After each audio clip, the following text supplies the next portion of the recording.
No, no.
I would be like right here.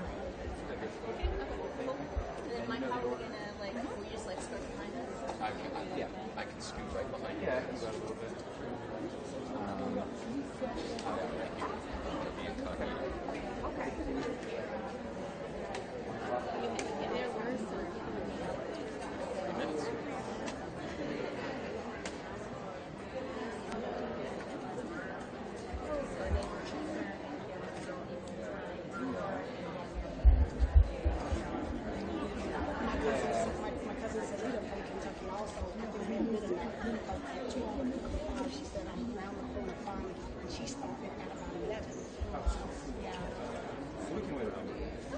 Program is at 2 o'clock.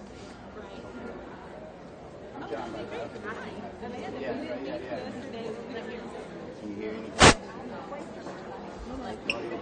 We haven't tested yet. Should I just test it right now? No. Oh, great. Yeah, perfect. I don't hear anything at all. Thank you.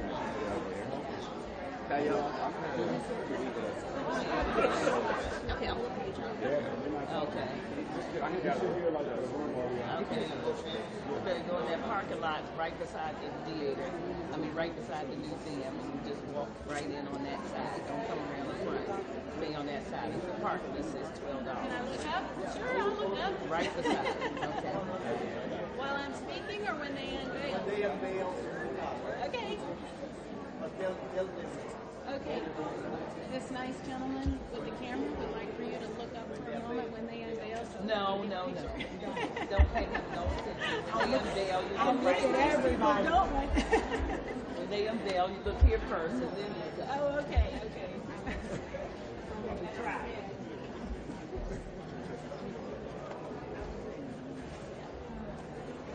People have a different shot than everybody else, which is cool. But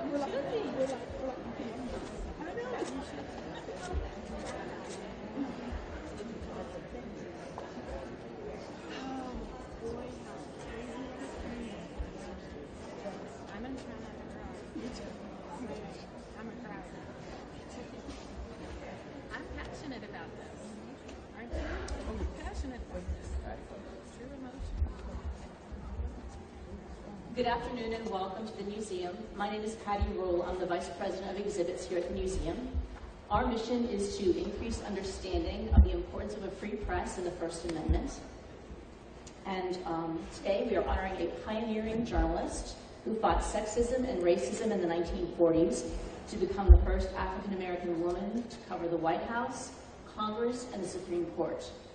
Her name is Alice Dunnigan, and I hope you will stick with us. At 2 o'clock, there'll be a public program about her barrier-breaking life on level 3 in the Ninth Studio. We are thrilled that the museum is the first stop on Alice's tour here before she returns home eventually to Russellville. This bronze sculpture was created by Amanda Matthews, who will speak to you in a few minutes. And it was commissioned by Historic Russellville Incorporated, which operates the West Kentucky African American Heritage Center. And I'd like to thank a few people from the Historic Russellville Incorporated who are here today.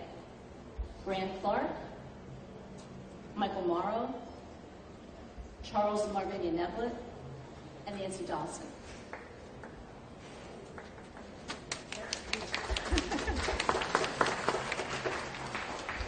Thanks also to the E. Rhodes and Leona B. Carpenter Foundation, Philadelphia, which provided funding for the sculpture. We welcome members of Alice Dunnigan's family, her sisters from Sigma Gamma Rho sorority who are here with us today. Before we unveil the statue, I'd like to introduce you to Amanda Matthews, who is a sculptor, who will also introduce one of Alice's relatives. Thank you. Thank you so much. I don't want to stand in front of me. Thank you so much. It is such an honor to be here today in our nation's capital on Pennsylvania Avenue to celebrate the life and legacy of the great Alice Dunnigan. When Grant Clark of Russellville, Kentucky contacted me to discuss this project, we also discussed the need for sculptures and monuments honoring women and minorities, because these symbols tell a more complete social and cultural history in the United States. Monuments inform us of our past, but they also lead us toward our future. Alice Dunnigan envisioned a future of equality, and she dedicated her life to that vision as a teacher, journalist, editor, and champion for civil rights and women. She is why we are all here today, to continue to support that vision.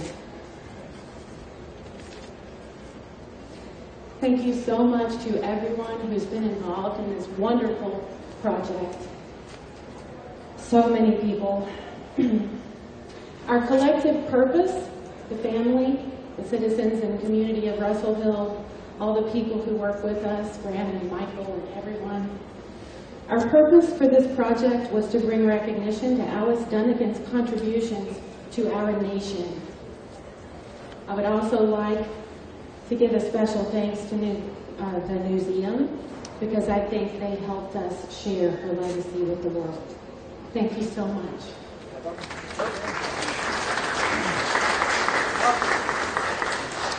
And now it is my great pleasure to introduce Penny Allison Lockhart, great niece of Alice Dunnigan.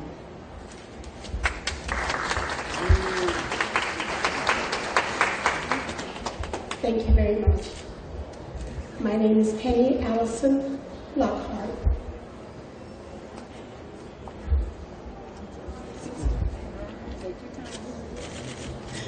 And I am so happy and elated to be here today. I'm overwhelmed with emotion right now as we unveil this statue in honor of my great aunt, Alice Dunnigan.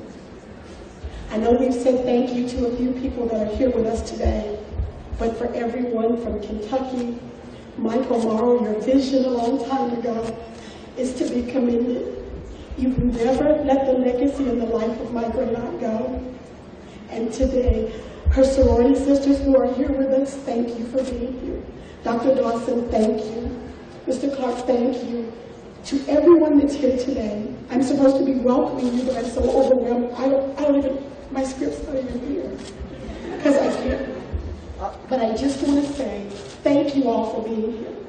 We get to finally share my Aunt Alice with the entire world, and I can't wait till little boys and girls in school, till journalism students and everyone get to say, wow, let's talk about Alice Dunnigan today.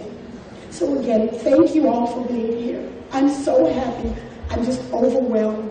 So thank you all for being here. And I want to dedicate this day to my oldest sister, Cheryl Allison Alexander, who passed away last week and couldn't be here with us. So thank you again. Thank you for your love. Thank you for your time. And thank you for your compassion. Ladies and gentlemen, here we go.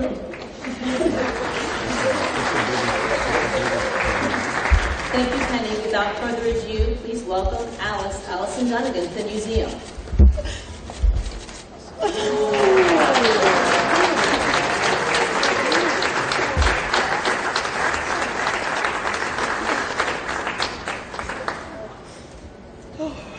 That concludes our unveiling. Please join us at 2 o'clock on level 3 for a program about Alice Dunnigan's life. Thank you so much.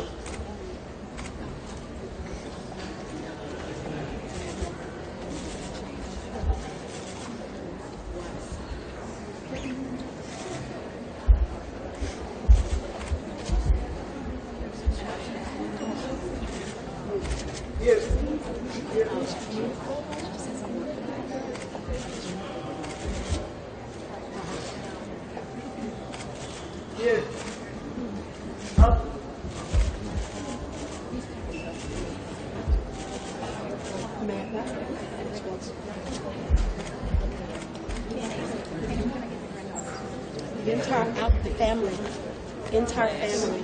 Selena, come on. Entire family. Angela, your family.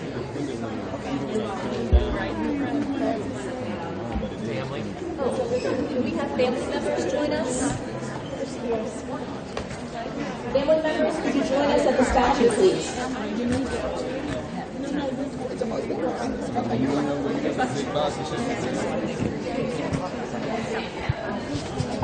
Will you guys take a look? And we'll bring you guys back. I know.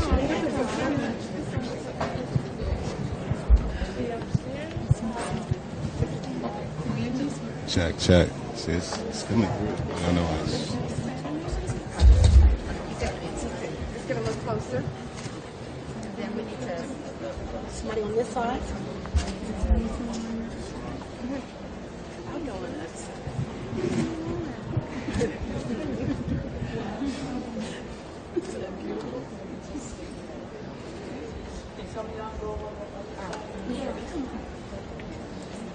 We're going to do we go on the top. That's the slow zone. That wasn't on it.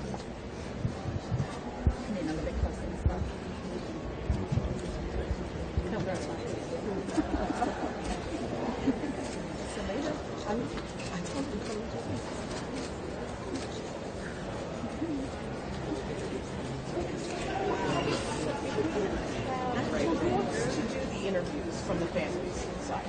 Would that be Soraya again, or Patty? Okay. Amanda, we'll pull Amanda, Patty, Rule, and Soraya forward to do interviews with press, and we'll have everybody else go down to the third level of the program, and then we'll bring you back all when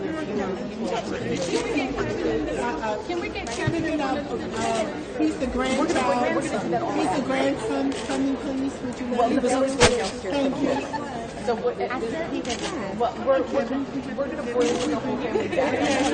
The press has a deadline. So we're trying to have all the grandchildren.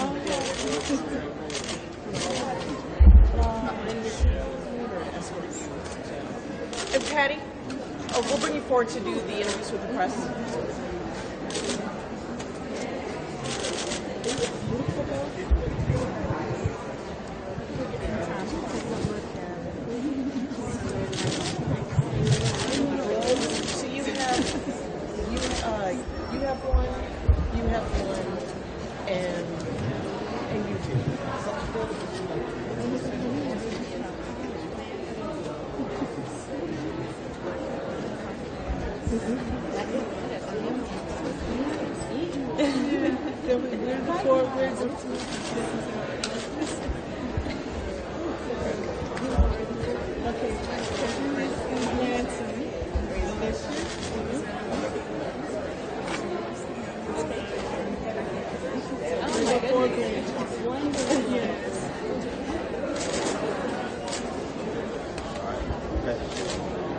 So, Amanda, do you want to do interviews with Soraya as well?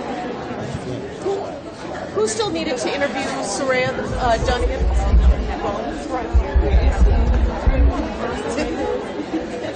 Right here, if that's good for you. Right here, and then we'll have, who else will play? How you doing? Oh, good. Let's just turn this way. Just for the purpose, first of all, we're live streaming this. Also, for the purpose, I edited the spell, first name, last name. Soraya Dunnigan Brandon. Spell first name? S as in Sam, O-R-A-Y-A. All right. And second name? Dunnigan. Right. Brandon, Brandon. We always double check. First and foremost, how important is this day for you and your family? Oh, it's a great day for us. We're so overwhelmed with joy, but it's a great day for us. Great day. And obviously, being the first black female White House correspondent is tremendous, but it wasn't easy. No, it was not easy. And I was a journalism student at Howard, and my grandmother was very active in the community during that time. And one of the things that I learned from her is about the hard work that it takes to do. But she always said she put forth a heroic fight to get what she wanted. And what I learned from her is that she was assertive, not aggressive, but she got what she needed to get done. She had great vision. Say it again? She had great vision, and what her goals were, she met them. And one last question I'll ask you, when you talk about that level of assertiveness, reading Gerald Horne's book, she had financial issues. Yes. She was constantly asking Claude Burnett, I need for a raise, and so it wasn't like financially it was very easy for her to do this job, but she kept pushing. She did keep pushing. She did. She knew what she wanted to do, and she loved to get that information out. She loved to educate and inform people. So yeah, she did what she had to do. All right. Well, it's certainly good to meet you, and of course, congratulations on this day. Give me 1 second. We're actually recording right here. So how you doing? So I certainly appreciate it. Thanks so much. All right, thanks so much. Step right on in, real quick here for the purpose of the folks watching. Editor, your first name, last name? Deborah Ketching Smith. Of course, international president, Sigma Gamma Rho, Alice Dunnigan, one of the sorority sisters, and so y'all certainly came out here in full force. Yes, absolutely. We are so honored and proud of our soror Dunnigan for all of the monumental work and accomplishments and breaking down walls and barriers for African American in journalism. And of course, this statue is going to be here for the next few months, and then it will go back to her home state of Kentucky. Yes, it will, and we will certainly celebrate as she arrives at home in Kentucky in Russellville. Sigma Gamma Rho will be there as well. All right. Well, we appreciate it. Thanks so much. Thank you so much. All right. Thanks a lot. All right, then. Step right on in. How you doing? All right, again, so we're live streaming this and recording this. So for folks who are watching, your name? Penny Allison Lockhart, great niece of Alice Dunnigan. This has to be an exciting day for Ms. Dunnigan's family. It is. It's a very exciting day for our family. We're elated. I mean, we're overwhelmed and we're overjoyed. This has been a long time coming, I think, because she's always, like I said before, she's been very famous to us.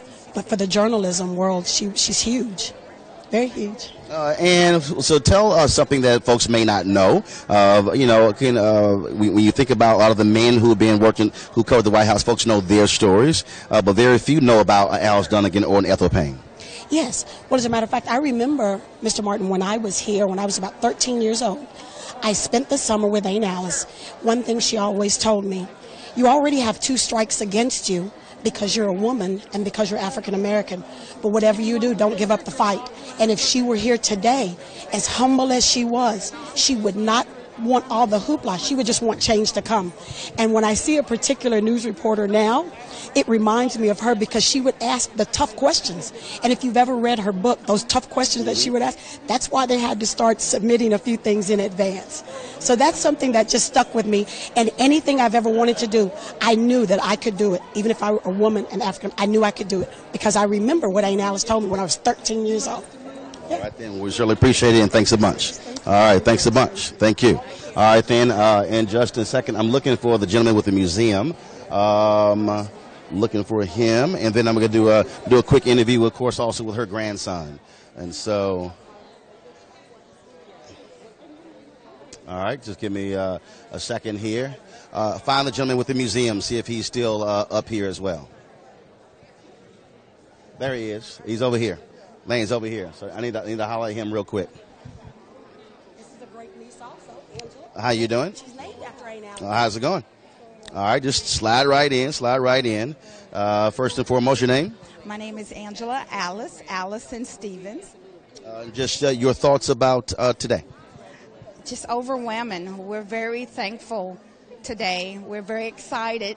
And, more so that we're glad that now maybe that when my children do reports about Allison Dunnigan, no one would say who, what, even school teachers, that every school, public education will know about my great aunt.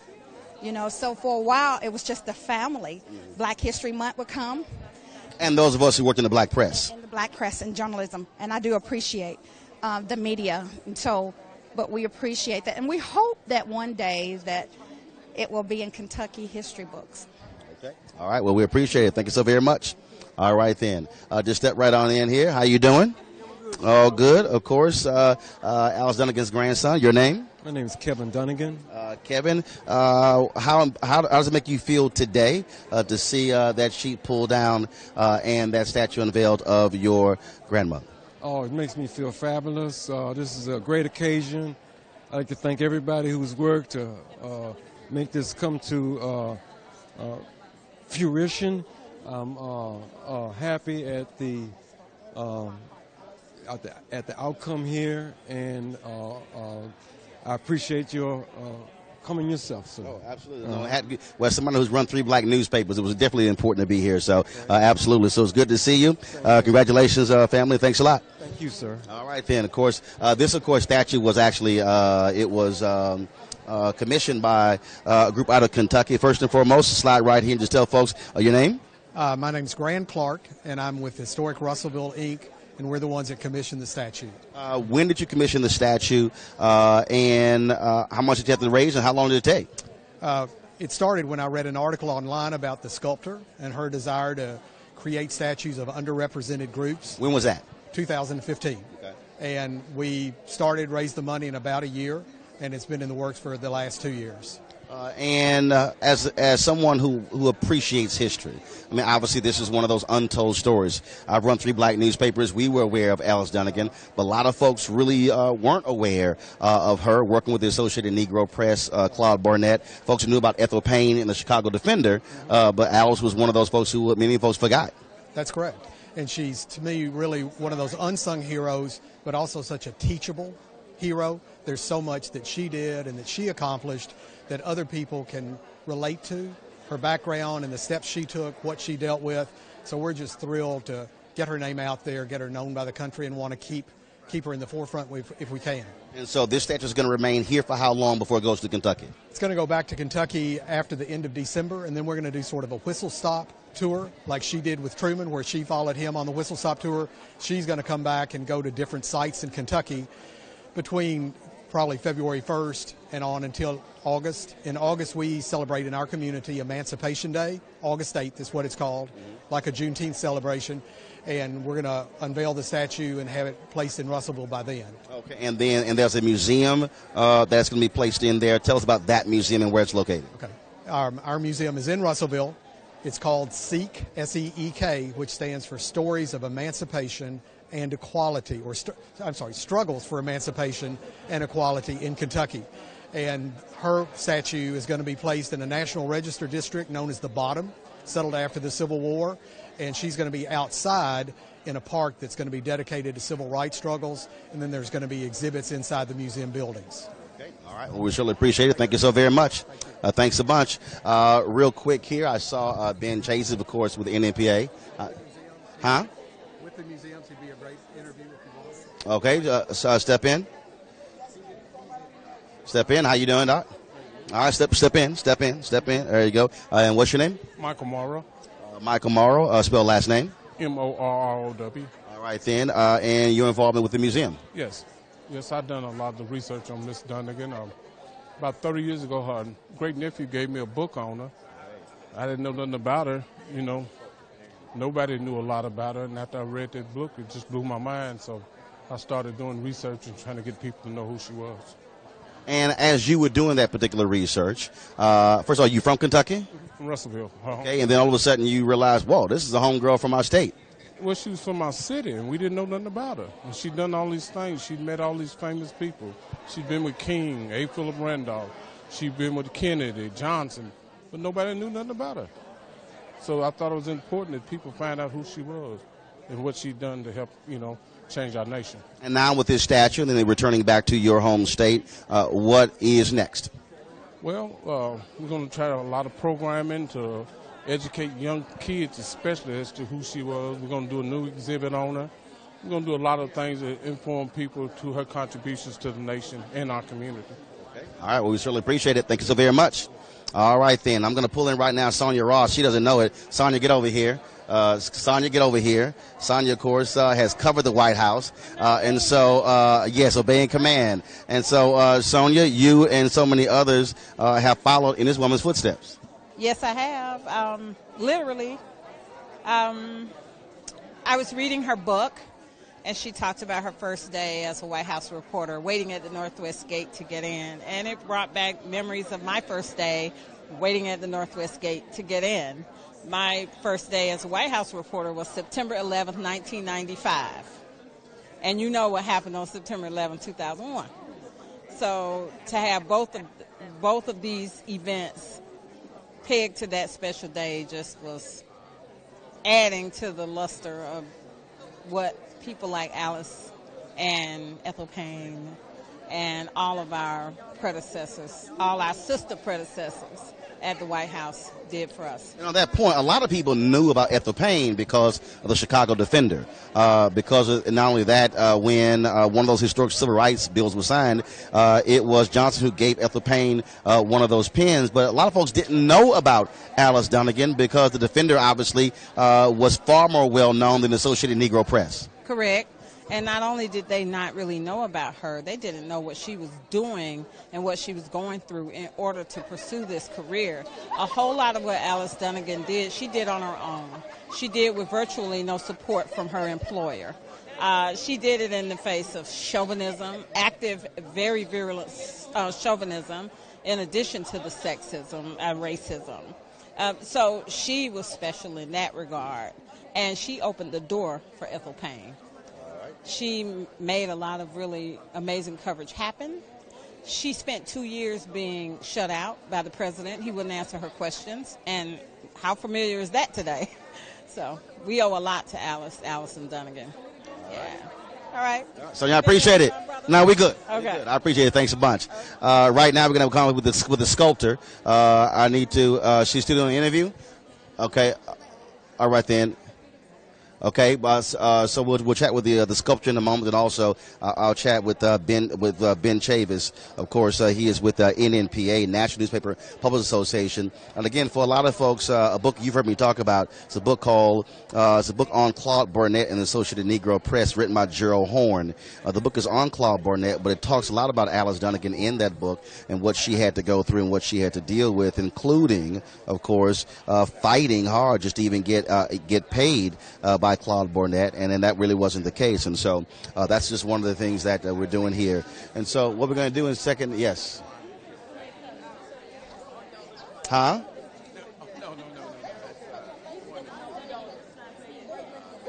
Okay. Say it again. Step in. I can't hear you. I can't hear you. Step in. Okay. Step in. Step in.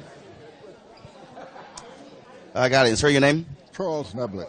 All right. And I'm Marvina Neblett. And you're with? Well, we're with the Russellville group that came up here to celebrate Alice Dunnigan and the sculptor. We worked hard and get this story together for about 10 years or more. And it's good that it's finally coming to fruition. And another thing, it's good that people will learn and understand who Alice Dunnigan was. Pioneer journalist.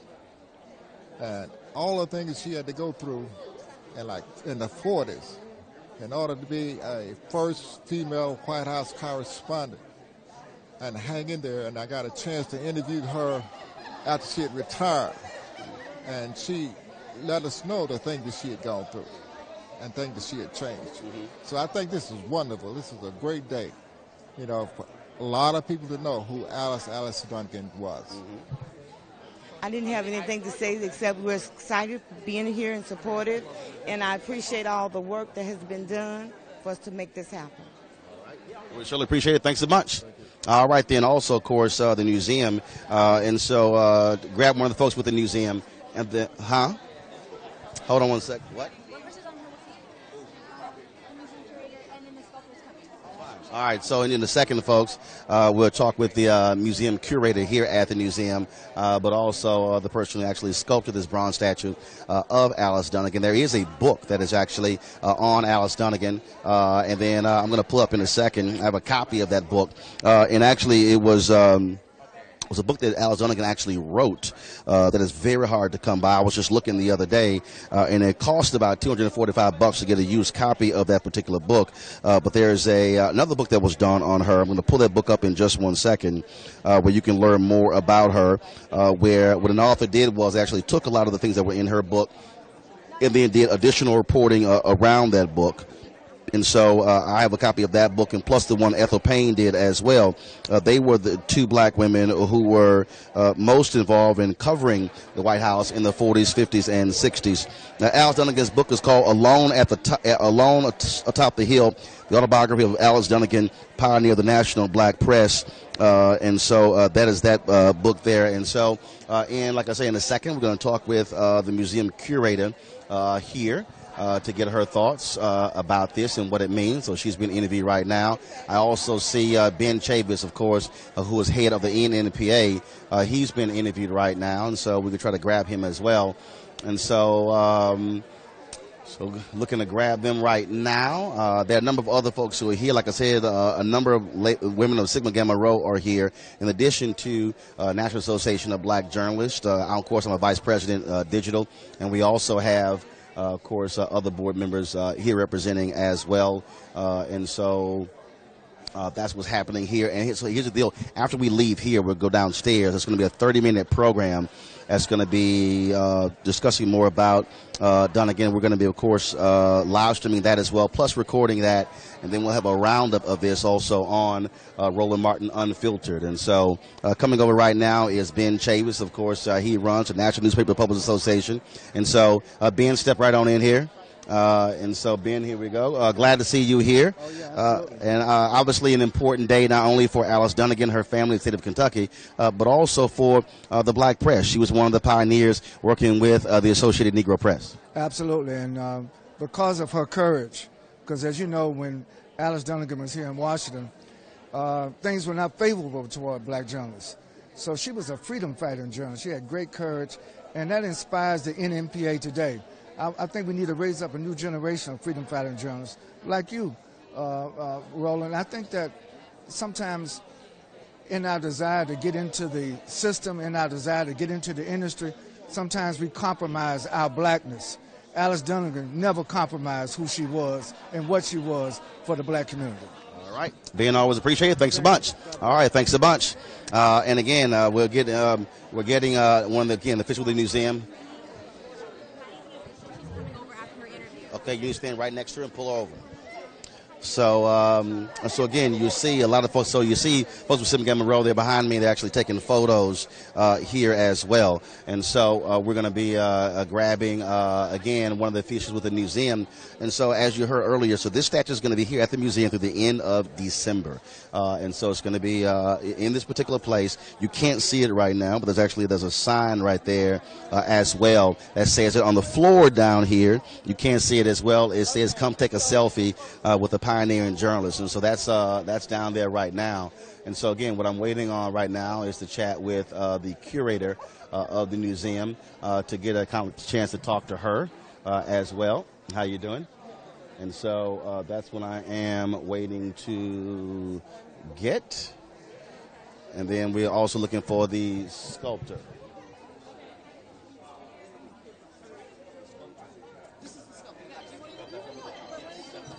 There we go. All right. Sorry. All right. So here, step right on in here.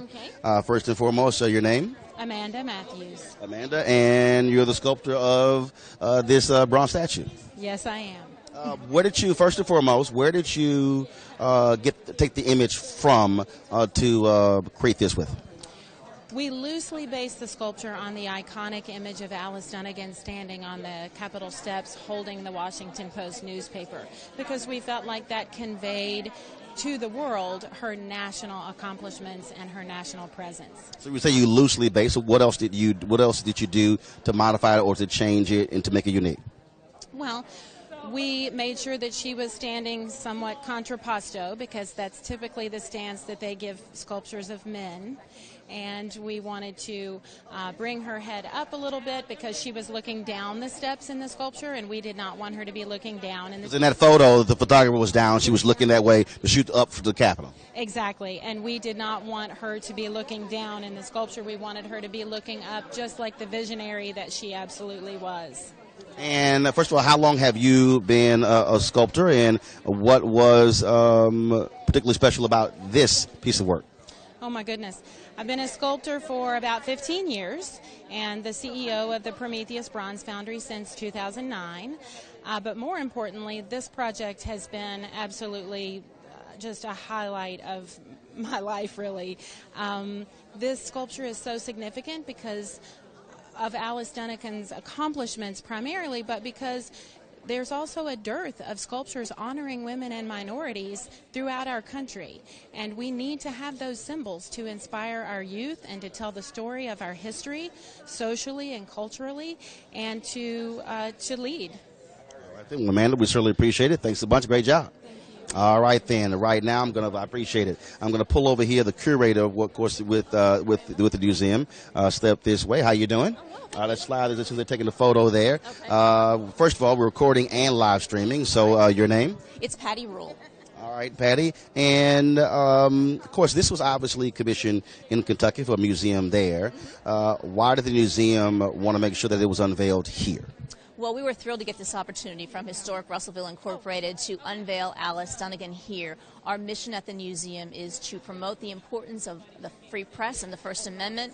Who better to embody the power of the press and free speech than Allison Dunnigan? And obviously, she was a pioneer in the black press. And if you come through here, there are a number of obviously iconic images. I mean, just right behind us, of course, we see this hallway here of civil rights in 1968, images along those lines. You also had something here dealing with Kathy Hughes as well. And so when it comes to the black press, is there a particular section here dedicated to the black press? We do. We have a section about the black press in our News History Gallery. And, of course, the civil rights story is such a critical part of the First Amendment story when activists use all 5 freedoms of the First Amendment, speech, press, assembly, petition, religion, to challenge this country to live up to its values of freedom and justice for all of its citizens. And this statue is going to be here until the end of December? Right, until December 16th, and then she'll eventually make her way back to her home in Russellville. But we were thrilled to have her as the first stop of her tour. All right. Patty, we certainly appreciate it. Thank you so very much. All right, thanks a bunch. All right, folks, so we're about to make our way downstairs for the program. Again, we'll live stream that and record that as well. And so certainly glad to all of you, we could bring this to you as well. Be sure to share this video once we end this stream. And so in about 15 or 20 minutes, we'll come back live for the program that's taking place downstairs here at the museum on the great Alice Dunnigan, the first black woman White House correspondent. Roland Martin Unfiltered. We'll see you a little bit later.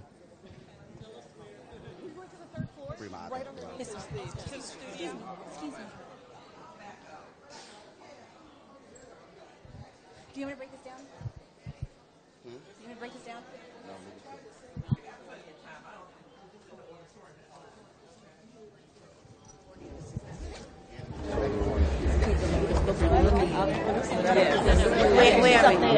Hold on just a second. We've got others joining us for the photo. Right. Remind me the sorority. It's Sigma Gamma Rho. Gamma Rho. Sorority Incorporated. Sigma Gamma Rho sorority. Okay, you need to come here because she's right there. I'll go. And she's shooting from here. Yeah. Perfect. Okay. This is our AP photographer. Yeah, he wants a picture with you and so we want to make sure that happens.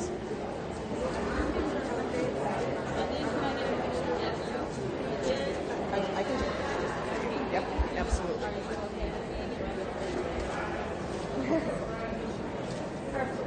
Thank you. Thank you.